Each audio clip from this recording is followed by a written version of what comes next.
Episode 61 of the Marketing Life podcast. This is Taylor Timothy, your host. And today we have a special guest on the show today. His name is Michael Marcielle, and he is an expert in building online communities. So let's not waste any more time and dive right in. Okay, guys, so we have Michael Marcielle on the show today. Michael, tell us what you are an expert in. If I had to boil it down, I would say building community organically. That's like a superpower of mine. Okay, so how did you get into this expertise? How did it all start? I had a lot to say. That's really what it was. I had a lot to say, and instead of having one-off conversations over and over and over, dozens of times a day, I wanted to bring everybody together, make it simple, deliver the content one time, save time. That was it. That's how I got in there. And really, it was like 15 years ago. I started as a consultant, and I got really attached to YouTube. YouTube was brand new at the time, and I'd put out content, and I didn't know any better. Somebody would comment, I'd comment back. And it only started with like 3 or 4 comments at a time on, new channel, and like it's a new platform. But before I knew it, we'd have like hundreds of comments, and I would just be there. I'd respond individually. I didn't know there's a better way or a different way. So when I realized that I could build community and just say it one time, like that was a big lightning, like a light bulb went off over my shiny bald head. Gotcha. So just a huge takeaway in you just saying those things is you took the time to build your audience one individual at a time. Yeah. Old fashioned, man. That was it. I didn't know any better. Yeah. But to me, like, that's the thing, in my opinion, that's where social media is going. It's organic, and it's on top of that, though, it's being authentic. 100,000,000,000%. I mean, I think things happen in waves, and I think it started that way, and everybody wants to automate everything and make it easier, and we lose that personal touch, and when that happens, the person that's doing the opposite of that starts to win. Yeah, no, I totally agree. And see, another thing, the automation thing you talk about, a lot of people have been talking about these chatbots. Right, yep. And I'm kind of not a fan. All right. Okay. Because just the authenticity behind it is something that I personally, feel. But anyways, let's get back to this. So tell us about like a campaign or something you've worked with that has actually turned in, that actually failed you. Ooh, I'll give you the recent stuff. Yeah. This is stuff that nobody even really knows other than I have a higher level mastermind. This is recent. So earlier this year, I wanted to do something cool with my community.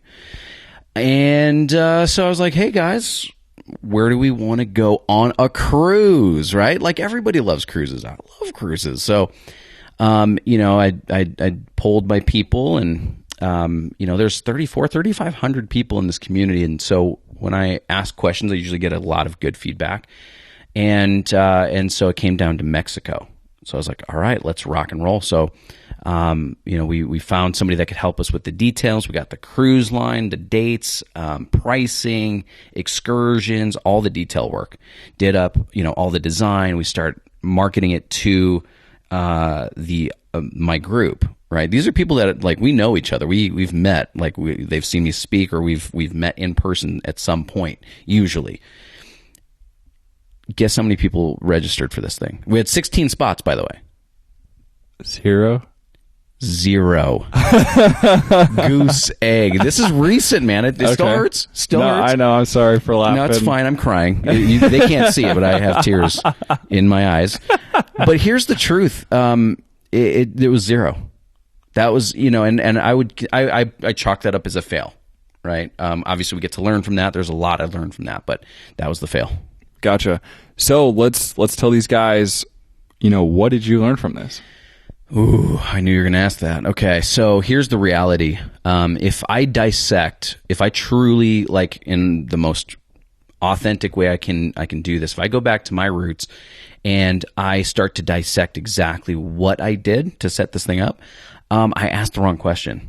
I asked where people wanted to go on a cruise. That was my first question. You want to go to Mexico, Florida, Alaska, Europe? Like, what would be really exciting? And everyone said Mexico, like it was a landslide. But that wasn't the right question. It wasn't like, where do you want to go? The real question is there interest in going on a cruise? If I put in the time and effort to do, the detail work, will you go on this cruise? That's the real question. Is there interest in this thing? And that's the only point of polling your audience, asking questions is not just to get the information, but ask the right questions.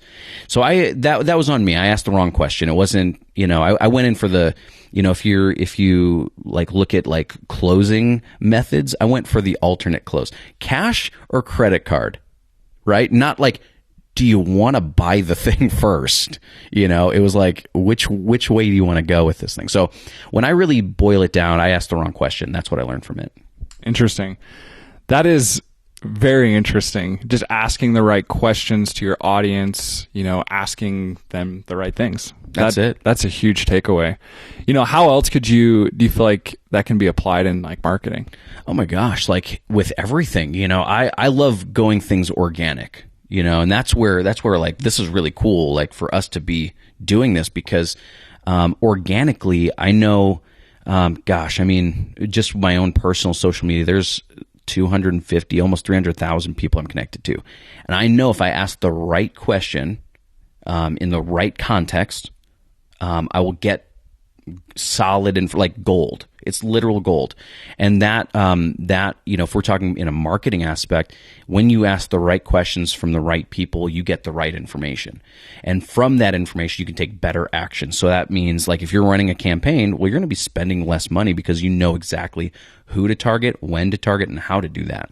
And in the organic sense of the word, especially with Facebook groups and LinkedIn groups and all these different communities, email lists even, when you start looking at these types of things, and you're asking the right questions, then you can produce the right product for them. Products, services, courses, coaching, mentorship, events, retreats, masterminds, you name it. It's tailored for them. I mean, I wanted to use your name in there, so but you can literally tailor the thing at the right price point, the right offering every single time, and it's built for them. Like that's the reality. Like it's not on our shoulders anymore. We don't have to worry about the details. That's awesome, man. So I love that. Amen. Hallelujah. Boom. That's all I can say right now. So let's dive into this next question. What was your first online marketing success? I would say it was YouTube. Back in the day when it first rolled out to the public, my first client, I was consulting at the time. My first client, their product was something that needed to be seen, and it wasn't. And so, what better platform than something that is strictly visual and video? And so, I fumbled my way through trying to learn how to do videos, and we did some demo videos for them. And the first few started out slow, and like I said, it was because I was going at it very individualized. I'd put out one piece of content based on what I wanted to produce, right? And I got minimal results. And so when I started to really develop community and connect myself with other communities that existed, online forums at the time were like the big thing. I would ask questions like, hey guys, this is what I'm creating. This is what we've got. These are the products we have, and this is what they do. What would you like to learn more about? Guess what I got? The right feedback. So I started producing videos to answer the questions that I got. And so when I started to do that, I knew there was instant interest because we'd go from, 100, 200 video views to like a couple thousand, and from a couple thousand to like tens of thousands of views, and then literally millions of views. And this is over 24 month period. We really grew this thing to something that now produced the result we were looking for. We didn't necessarily want the views. We wanted people to click the link in the description because they were interested and go buy the product. And so the coolest piece of success for that was the end result. We grew the company from $50,000 a year, which was barely skating by for them, to $500,000 a year. That's pretty cool. All through YouTube. YouTube only. That's awesome, dude. Crushing it. So overall, like, why was this campaign that you built and planned out, why was it successful? It was successful because I cared about what people wanted to know about. If I went at this in a timid way, I wouldn't have asked questions. I wouldn't have gotten my face out there. I wouldn't have asked the right questions. I would have just been, solo guy, just like trying to do my thing, and I would put out content based on my own ideas, and sometimes that works. Like, I think if all the variables line up, then what I would produce is also what somebody else would want to know more about. But like I said, man, I just went organic. I asked the right questions, and I took the time and the effort to provide as much information as I could. That's awesome. Guys, I will tell you right now, just with talking with this guy, he cares about his audience. Like, you care about them, and you care about their well-being, and you care about delivering products that like makes them happy. 100%. So, authenticity. That's the word, man. I'm going to get that tattooed somewhere on my body. And I'm just going to leave the location up to imagination, but yeah, that should be there. Because I really do, I think, a lot of us, we focus a lot on our business brand. We focus a lot on the thing that's on the outside of us, but that word authenticity, and things going in waves, I mean, it's going back to the point where if you don't have a personal stake in this thing, a personal brand, and nobody knows who you are and what you stand for, then the trust that's built into your whatever offer or business brand, it almost can't be there. And so for me, it's like, the name of my company, 5-Figure Workweek, I want it to be synonymous with who Michael Marcielle is as a person. What it stands for is the equivalent of who I am. Who I am is equivalent to what this stands for. And, making money is one thing, especially online, but it's how we do it that's important too. I mean, we hear this everywhere, but for me, it's like, if I really take care of my people in the ways that I'm able to, I don't have to put on a show anymore. I don't have to tell you that I'm great at Facebook ads, because I'm not. I don't have to tell you that I'm, it's not called 7-Figure Workweek. It's called 5-Figure Workweek for a reason. That is my lane. That's my space. If you want to go from 0 to 6 figures, that's great. But if you want to go from like, you've got something that's working to multiple 6 figures, that's where I play. That's my life. Especially the coaches, the mentors, the experts out there, the speakers. That's my world. That's how I grew up. I know those crafts. And so I don't have to now tell you that I'm the Facebook ads guy. That's you, man. That's not me, right? I'm not going to tell you I'm the chatbot expert, because I'm not. I can tell you theory that would help all of these things, but I'm not that guy. Yeah. So I think when we start talking about authenticity, like and brands and marketing, I think the people that are winning are the people that are able and willing, ready to just tell what's real. That's it.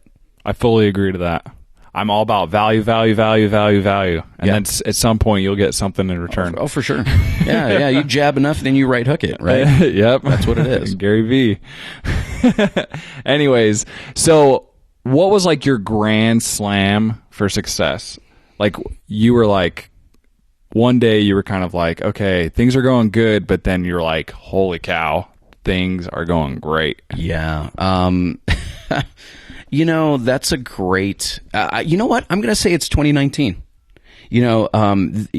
Somebody might be listening to this 2020, 2048. When I'm 30 years old, because I'm super young, or what? That doesn't even add up. But somebody might be listening to this in the future. But this year is a really powerful year for me. So I would give it to this whole year. Just last month or 2 months ago, I did a TEDx talk. Which was super fire. Yeah, super. That's awesome. Cool. Congratulations. I appreciate that. Appreciate it big time. Later this year, I'll be speaking on stage with Damon John from Shark Tank. Crushing it. Like, we're here in person. Like, I'm a regular dude, like normal, right? We dress the same, t-shirts and hats and shorts. That's it. We are literal twins right now. Normal, regular guy. And so for things like that to happen, is like, it blows my mind. So I say, like, this whole year's like the Grand Slam. I've just been super blessed. Like, this past year, spending 60 days on stage as a normal guy, like, that doesn't market himself as a quote unquote speaker. Being requested to speak on those stages is a huge honor. And I think that should just go back to that authenticity word of the day, because like I'm just being myself. I literally the content that I talk about is what's important to me, what's important to my audience, and really that's a small sample size to what's most likely going on in the world. And so when there's that reality, that thread that connects us all, that laces your message, I mean, people can't. I think you can't ignore it anymore. You know, we all want to be the big badass in the room, but like we don't have to be.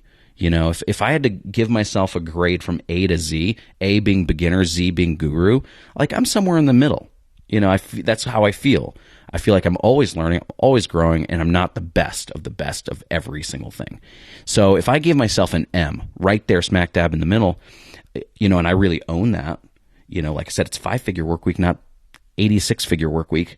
You know, if I know where I belong, if I'm really self-aware at that point, the coolest things happen where you realize that, and so does everybody else. So if somebody is hitting a 7-figure work week and they're doing, you know, tens of millions of dollars a year, well, they're not going to hire me as their mentor necessarily, right? But they can see me. They're like, dude, I know where you're at, and now I can benefit from their knowledge because they know where I'm at, right? And conversely, like that person that would call themselves an A through, you know, J or L, right, you know, the steps right below, they're like, dude, I see you. Okay, like you're 2 years ahead of where I'm at now. I get it. How did you do that though? You know, I know that the bell curve is crazy skewed towards A through D. You know, there's a lot of quote unquote beginners out there. There's a lot of D's through L's that are doing well. Right? They might be full-time into their thing, but they still see me as an expert in some regard. And so just, you know, self-awareness, authenticity, all those things kind of play into why some of these things really work. I don't have to put on a mask. I don't have to put on the show anymore. I used to. And this is where this is coming from, because I used to.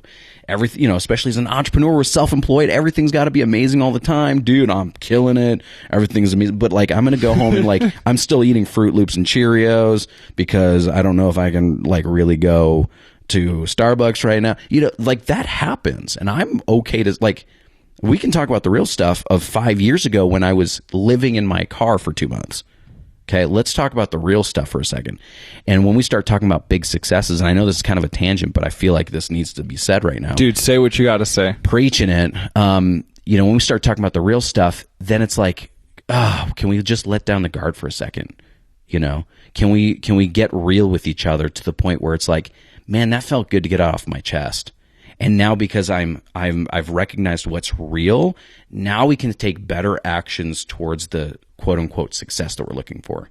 You know, if everything's quote unquote like amazing, it's, you know, 10 out of 10 all the time. Well, we know that's not true because we're human. We know life isn't like that all the time. And so when we can get real and we can see things for what they are, then it's like, now you can ask for help, right? Now you can give practical advice based on your own real experiences.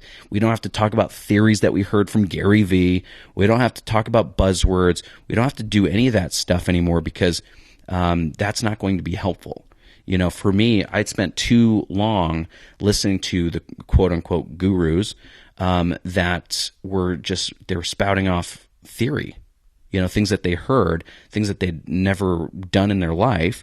Talking about results that they never had achieved. And I'm trying to do what they are saying, right? I'm taking notes furiously and then taking action on them. And guess what? Fail. Didn't work until I was like, what if I just threw it all in the garbage and just did what I think would work? And it worked. And it worked. Amen to that. Boom. No, I've seen... Like, it's funny that you bring that up just because I've seen a lot of people that will go and take practices off of other people. And I'm like, okay, like if it works for you, then great. But from my own experience, it's always tweaking what they said and then getting my own results. For sure. So that's something that I think is super important to realize. It's like, even in marketing, like for me, it's like every industry is different.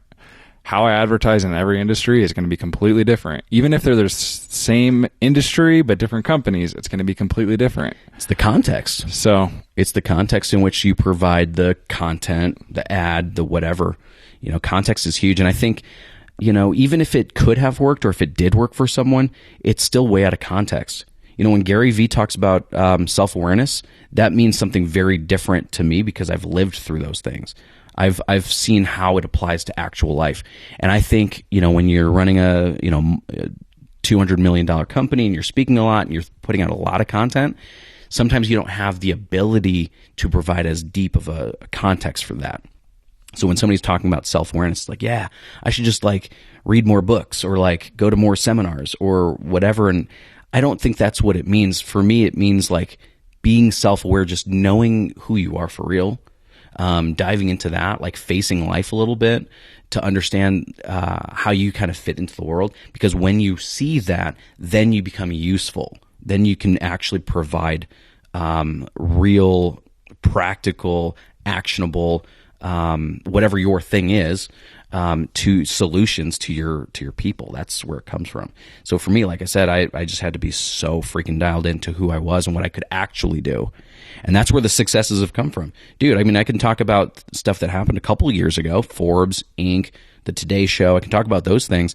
But when you ask that question, what's your greatest, what's the grand slam? It's all of 2019. It's right now. I'm self-aware enough to know that you don't care about the things that happened 2 or 3 years ago. It's right now. This moment right here is the grand slam. At least professionally. So anyway, that's the 74-minute version of the 5 minutes that you wanted. It's all good, dude. So basically, I just kind of want to sum that up for us. So what I heard you say is being self-aware is one of the huge reasons and biggest takeaways of 2019 for your success. Yep. And there was another one in there. I'm trying to remember. That's a play back the tape. Play back the tape. Yeah, is being self-aware and I would say context. Maybe that's just context. What it is. It was authenticity. Authenticity. Too. Yeah. Yep. Authenticity is. I'm gonna get the tattoo. Yeah, I'm gonna get the tattoo. We won't forget. Awesome. Well, thanks, dude, for sharing those stories. So now we're going to dive into the speed round. Real quick on the answers, just for fun here. Let's go. What would you tell your 20-year-old self? Keep going. You're not insane. Okay. Do you want to elaborate on that? I could. Yeah. When I was 20, I was watching my friends, they'd sneak into bars and they were getting, going after girls and all this stuff. And for me, I was I was literally, I started consulting when I was 19. So when I was 20 years old, working my full-time job to pay the bills and then working from 7 or 8 at night till 2, 3, 4 in the morning every day for 5 years, which I didn't know that was going to be the case, but that's, until I was 24 years old. And I thought I was crazy. I was like, man, should I just be doing what everyone else is doing? Or am I weird? Is this wrong? Am I crazy for doing this? Because my friends don't even understand. My girlfriend doesn't understand. My family doesn't get it. And I would have said, my 34-year-old self would have gone back and Michael, you are not crazy for doing this. Keep going. It pays off in the end. Nobody will understand what it really means to put in actual time on their business and their passion and their vision. In 2019, people are going to work an hour and a half a day thinking they're 8 hours that they put in, which half of that was watching YouTube, half of it was playing on social media, and the other hour that was laced through that's not real work. And you're going to outwork everyone, period. That's what's going to happen. Amen to that. So what do you do for fun, man? I play drums. Okay. That's one of my older loves. I play drums. I actually play drums in a church. We rock. Okay. P.S. I hang out with my daughter, which is a lot of fun. She's almost 7. She's brilliant and a lot of fun. And I hang out with my girlfriend, and who's just freaking she levels me up in every way. And I go to the gym. Awesome, dude. Updates in the industry, organic growth and things like that. Anything new that you're seeing? Yeah, I'd say the biggest aha right now, and I don't know if it's going to be the trend or if it already is, But it's loosely based around authenticity. It's how we craft our brand. I see a lot of people now getting it where it's like, oh shoot, it's not just about the colors I use in my logo. It's not about my website or my funnel. It's not about the tactics. It's about strategy. And bigger than that, it's like, what do I want to create in my life? Not just in a business setting, but like, what do I want to create in my life? How do I get there? So I think a lot of times people look at me and they're like, why do you do why do you have a paid Facebook group? And it's like, well, because the 3,500 people in there, most of which are paid members, I like putting out daily content like that. I like connecting with people, and I don't like to spend my time to make money. So they love the content. They're willing to pay like $5 a month, and that times the number of paying members allows me to hang out with you here on my sofa, right? Like that this is what I like to do. So the update is like focus on strategy, not the tactic. That's really what it comes down to. Awesome. I love it. Favorite marketing book? Oh gosh, I knew you were going to ask this. I don't read. You don't read at all? Nope. Okay. Skip. A favorite thing about, marketing? Connecting with people, for real. Okay. Favorite marketing podcast or podcast in general? Ooh, gosh, I can't see yours, can I? No, you got to pick another one. Okay. Even though I know it is your favorite. Well, I'd like to skip it, but if I can't, you know what? I'd say Smart Passive Income with Pat Flynn. I'd have to go old school on it. Okay. Yeah. I can amen that one. Yeah. I listened to that one. Favorite online marketing tool? Oof. I'm going to say Facebook groups. I know it's not That's a tool per se, but that's a tool. Facebook groups are huge right now. Okay. Why do you feel that way? If we tie in everything that we just talked about, authenticity, connecting with people, actually serving them, community, strategy, all of those things, Facebook groups are one of the only things I can think of that hits all of those marks. Okay. Amen. So what advice would you give anybody out there in the world that's a marketer? I would say, because I kind of grew up feeling like I was just a quote-unquote marketer, like I was just good at that, and I got dialed into tactics.